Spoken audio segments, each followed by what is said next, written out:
Bien, el último tema asociado a la electrostática que vamos a estar estudiando es el de relaciones entre los vectores de fuerza, campo y los efectos cinemáticos.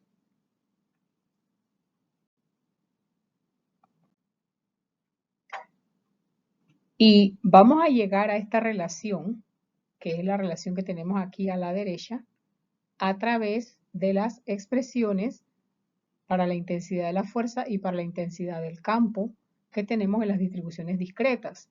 Nosotros podemos ver de la expresión de la intensidad de la fuerza como constante electrostática por el producto de las cargas dividido entre la distancia de separación al cuadrado y de la expresión de la intensidad del campo como constante electrostática por carga que genera el campo dividido entre la distancia al punto de medición de este campo elevado también al cuadrado. Vemos que hay un gran parecido entre estas dos fórmulas y que lo único que está faltando simplemente es una carga que reemplace la carga 2 de la expresión de fuerza.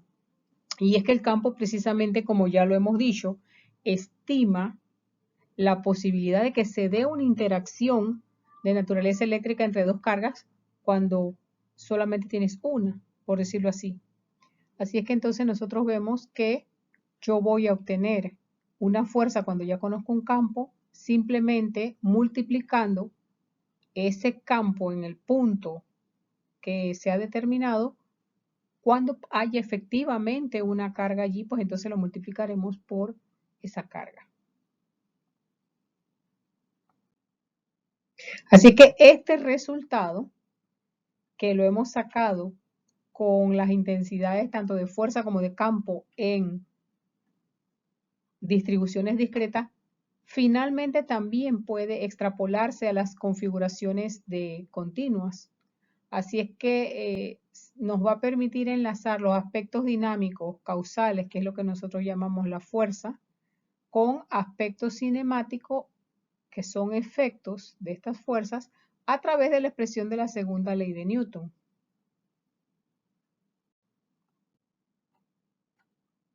Así que simplemente nosotros hacemos una igualación cruzada. Si la fuerza es igual a esto de Q por E, pero también es igual a MA, entonces también va a ser cierto que carga por campo va a ser igual a masa por aceleración. Y esto nos hace entender por qué la razón carga-masa nos informa sobre el estado de movimiento de las partículas que ingresan en una región de campo eléctrico. Anteriormente habíamos dicho simplemente, bueno, sabemos quién va a llegar primero. Cuando no habíamos estudiado el campo eléctrico en distribuciones continuas, nosotros decíamos, bueno, sabemos quién va a llegar primero en atención a que tiene una mayor razón carga-masa. Pero no habíamos entrado en detalle, ahora sí vemos que es que realmente la razón carga-masa multiplicada por el campo es directamente la aceleración. Pero de igual manera nosotros podríamos estimar los valores de variables eléctricas a partir de conocer detalles de la cinemática del problema.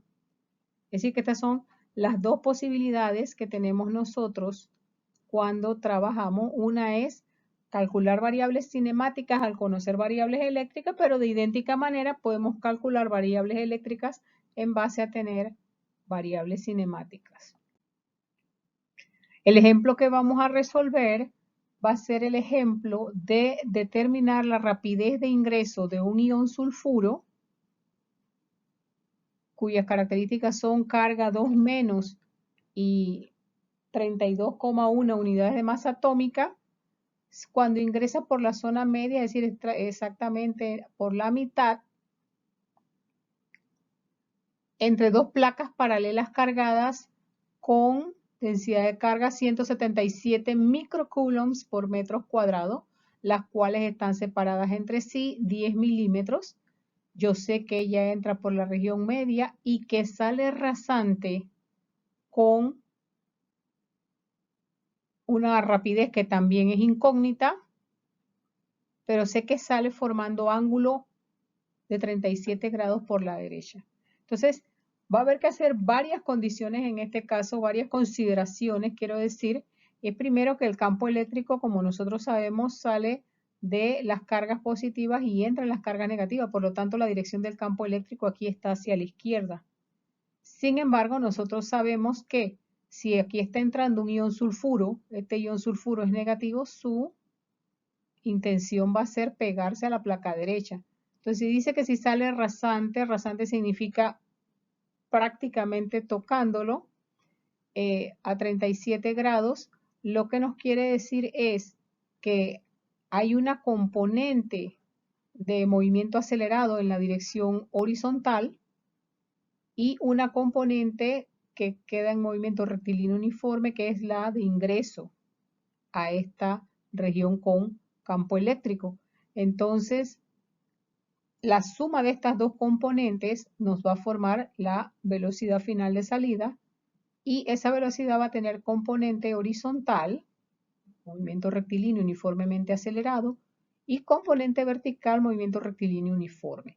Así que en base a este conocimiento podremos despejar, en primer lugar, cuál es esa velocidad final en la componente horizontal. Ya sabremos la vertical. Lo último que vamos a saber es la vertical, porque la sabremos cuando ya conozcamos esta, haremos una relación trigonométrica para encontrar esta otra. Sabemos que a través de la expresión de la tangente. El primer paso siempre suele ser convertir lo que no esté en unidades del sistema internacional a unidades del sistema internacional. Nos están hablando de un ion sulfuro que tiene carga 2-, por lo tanto nosotros convertimos ese 2- a unidades del sistema internacional sabiendo la equivalencia que la carga fundamental es 1,6 por 10 a la menos 19 coulombios. Así es que ya tendremos que cuando necesitemos usar la carga, pues simplemente vamos a usar ya directamente la equivalencia en unidades internacionales. Y de igual manera, nos han hablado de que la masa de este ion sulfuro es 32,1 UMA, pero sabemos que la unidad de masa atómica no es otra que la masa del protón. Así es que multiplicamos esa equivalencia, que es la masa del protón, que es 1,67 por 10 a la menos 27 en kilogramos, y eso nos va a dejar finalmente que la masa con la que vamos a estar trabajando aquí es 53,6 por 10 a la menos 27 kilogramos. Estos datos hay que tenerlos a mano porque los vamos a usar de nuevo.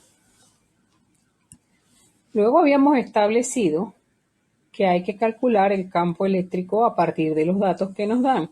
Sabemos que el campo va a tener una intensidad, pero también va a tener una dirección.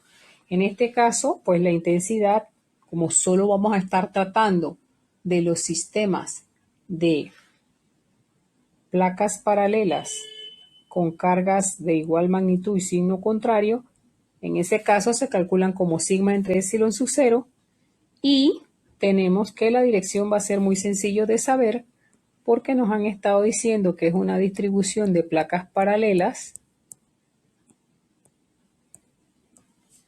y nos dicen que hay un desvío hacia la derecha, pero como nosotros estamos hablando de un ion negativo, si gira a la derecha, es que a la derecha precisamente es que están las placas positivas por afinidad electrostática. Así es que entonces ya sabemos que el campo, si la placa está a la derecha, la otra placa va a estar a la izquierda, el campo irá en la dirección menos X. Así que podemos calcular ya directamente este campo en función del valor sigma, 177 por 10 a la menos 6 coulombs por metro cuadrado, que nos indicaba el planteamiento del problema, y epsilon sub 0 se denomina constante de permitividad en el espacio libre.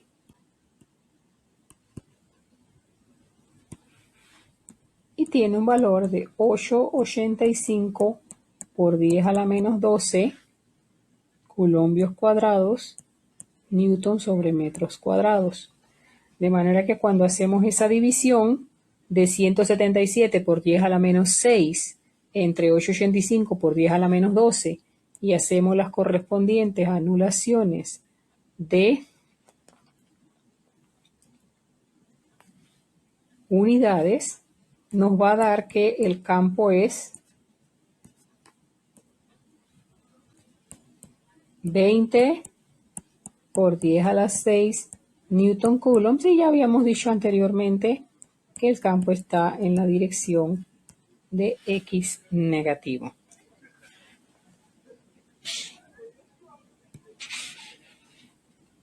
Así es que nosotros con el valor del campo ya podemos ir al tercer paso que hemos dicho, que es obtener entonces la variable cinemática de aceleración.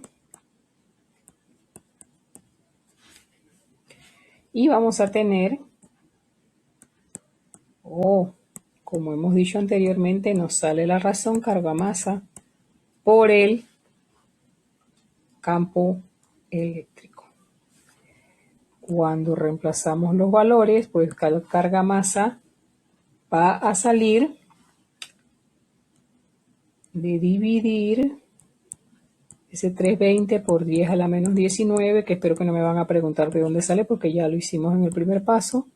53,6 por 10 a la menos 27 kilogramos, y todo esto multiplicado ahora por el campo, ¿verdad? Que nos dio un valor de 20 por 10 a la 6 newton coulombs y que estaba en menos X. Ahora que menos X y el signo menos de la carga son los que producen el cambio a que la aceleración vaya hacia la derecha, porque nosotros teníamos inicialmente que el campo va a la izquierda, pero la desviación de la partícula de sulfuro va a la derecha, que es el contrario, digamos, del campo.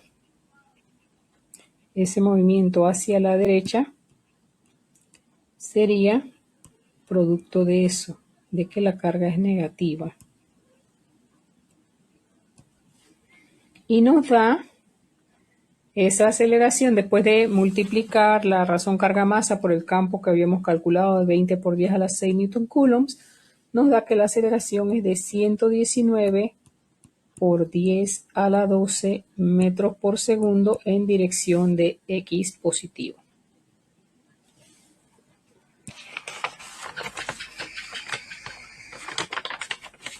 A continuación, entonces, lo que vamos a hacer, como hemos dicho ya, es buscar la componente de la velocidad final de X, que es una variable cinemática y que va a salir obviamente de las relaciones que tenemos para el movimiento rectilíneo uniformemente acelerado, y en este caso recordamos una que tiene posibilidades porque es totalmente escalar, ya que está esto elevado al cuadrado, un vector elevado al cuadrado ya no existe. Entonces nosotros sabemos que en X la velocidad inicial era 0. ¿Por qué, profesora? Bueno, porque nos dicen que inicialmente traía una trayectoria vertical, así es que inicialmente no tenía nada de horizontal. Así que cuando nosotros despejamos esta expresión, nos va a salir que va a ser 2 veces la aceleración por la distancia que estamos hablando.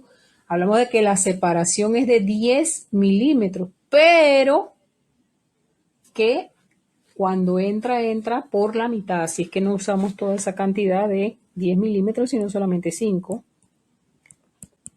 Así es que multiplicaremos 2 por el 119 por 10 a la 12, que teníamos por allí, metros por segundos cuadrados. Ahora por la distancia, que serían 5 por 10 a la menos 3, porque son 5 milímetros.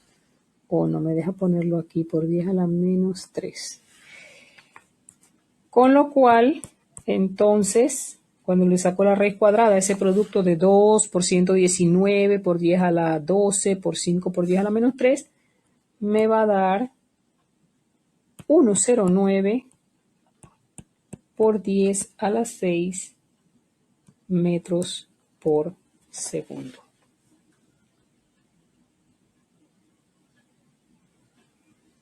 ¿Pero qué debemos recordar nosotros? Debemos recordar ya para obtener al final que lo que yo quería era VY. ¿Y qué tengo yo? Bueno, yo sé que la tangente de cualquier ángulo va a ser igual a el valor de la componente Y entre la componente X. En este caso estamos hablando de velocidades y me ha dado el caso específico de un ángulo de 37. Así es que yo diré que VY sobre Vx, y en este caso Vx es 109 por 10 a la 6 que acabamos de obtener. Así que despejamos VY. Simplemente como 109 por 10 a la 6 por la tangente de 37 grados. Y eso nos da la respuesta que queríamos. 822 por 10 a la 3 metros por segundo.